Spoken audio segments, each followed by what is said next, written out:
মার্কিন যুক্তরাষ্ট্র থেকে আমদানিকৃত কাঁচামাল থেকে উৎপাদিত পণ্যের শুল্কমুক্ত রপ্তানির সুবিধা চায় বাংলাদেশ। রাজধানীতে বাংলাদেশ টেক্সটাইল মিলস অ্যাসোসিয়েশন আয়োজিত গোলটেবিল আলোচনা সভায় এই দাবি জানায় সংগঠনটির সভাপতি শওকত আজিজ রাসেল। এ সময় বাংলাদেশের উপর যুক্তরাষ্ট্রের আরোপিত শুল্ক থেকে উত্তরণে সরকারের কৌশলগত আলোচনা ও পলিসি পরিবর্তনের দাবি জানান বক্তারা। তরিক ইসলামের report.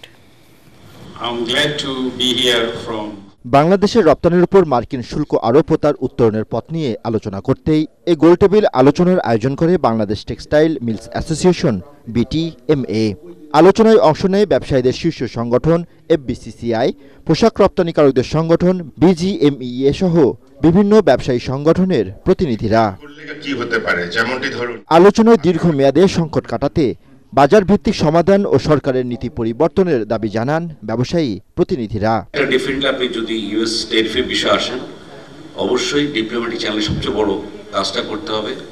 It is not only trade issue. সেটা হচ্ছে যে ইউএসএ গভর্নমেন্ট যেভাবে তারা সব আইটেমের উপরে ট্যারিফ ইম্পোজ করেছে, এটা না করে if they could divide these products into 3 category, আমরা ইম্পোর্ট কত বেশি করতে পারি সেটার উপরই কিন্তু ওদের অ্যাট্রাকশন হয়তো বেশি হবে।